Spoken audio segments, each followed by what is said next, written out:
ইয়া আল্লাহ, ইয়া রাসূলুল্লাহ সাল্লাল্লাহু আলাইহি ওয়াসাল্লাম।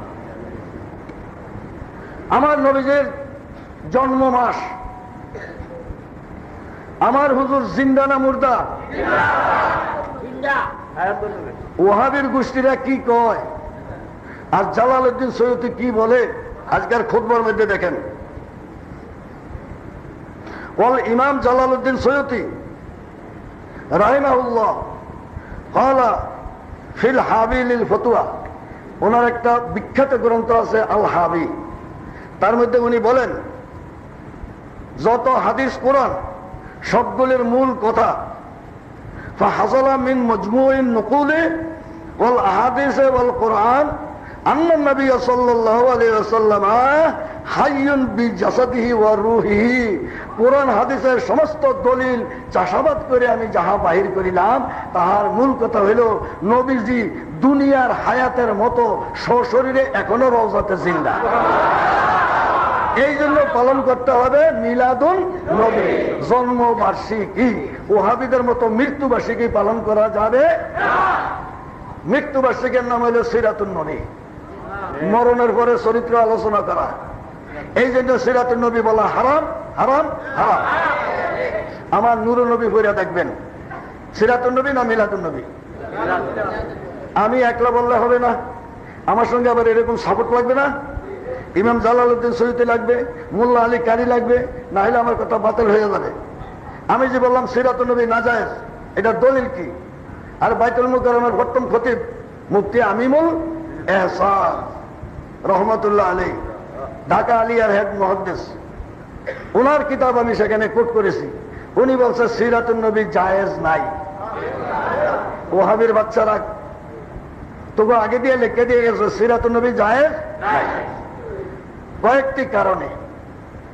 মুফতি আমিনুল হাসান সাহেব বলেন, এক নম্বর সিরাতুন নবী, এই সিরাত অর্থ হইল ভালো মন্দ স্বভাব, দোষে গুণের স্বভাবকে বলা হয় সিরাত। তো সিরাতুন নবী অর্থ নবীর ভালো মন্দ চরিত্র। জায়েজ আছে? দুই নম্বর কারণ, সিরাতুন নবী একটা অংশকে বলা হয়, সেই অংশটার নাম হলো যুদ্ধ। 7.5 বছর মদিনা শরীফে যে যুদ্ধ করেছেন, নবীর যুদ্ধ চরিত্র নয়।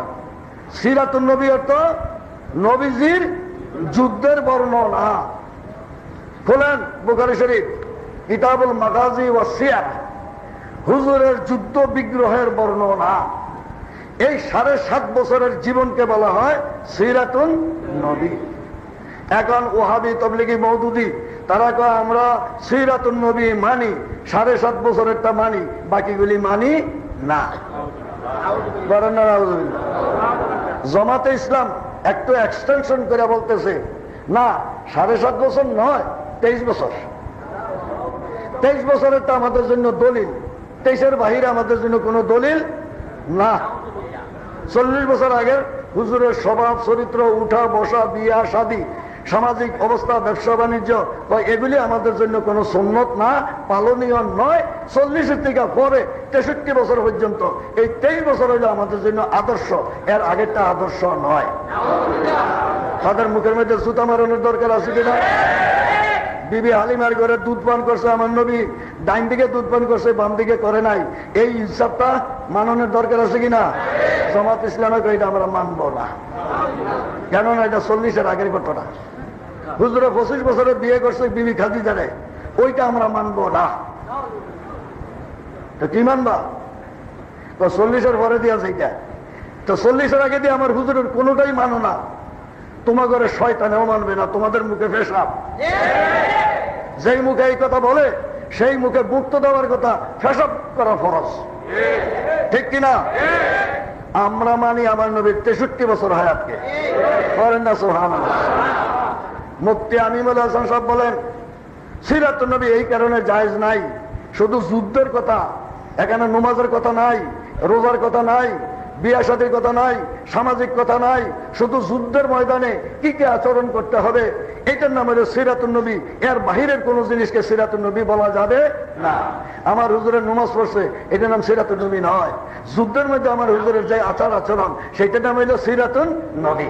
এই জন্য বলতে সিরাতুন নবী জায়েজ নাই। পারেন না সোহান? আর কত বলবো ভাইয়েরা আমার? জালালউদ্দিন সৈয়দ বলেন আমার নবী জিন্দা। মোল্লা আলী কারি কি বলেন?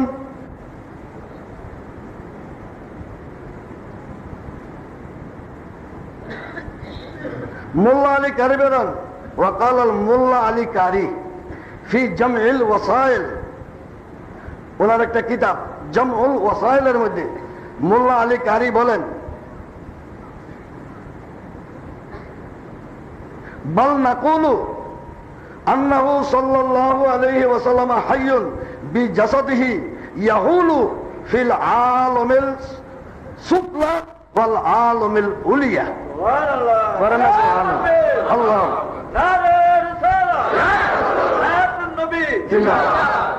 আগে বুঝা লোক তারপর না নারায় তকবীর দিতে মজা লাগবে।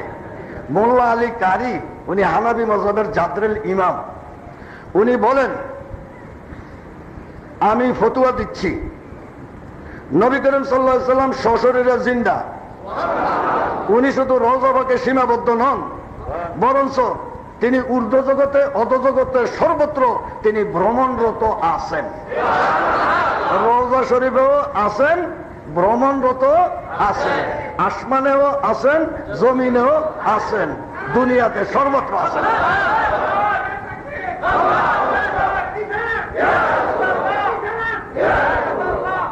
এইটা হইল মোল্লা আলী কারির ফতুয়া। মনে থাকবে? আমরা বলি নবীজি সর্বত্র হাজির, বলি কিনা? এখন মোল্লা আলী কারি আমাদেরকে সাপোর্ট করে কিনা? ভাই ওয়াহাবির বাচ্চারা লইয়া এমন একটা ইবারত আন দেখি। মোল্লা আলী কারি বলেন আমার হুজুর শুধু রওজা পাকে সীমাবদ্ধ নন, তিনি একই সাথে রওজা পাকেও আছেন, ঊর্ধ্ব জগতে অধোজগতে সর্বত্র ভ্রমণরত আছেন।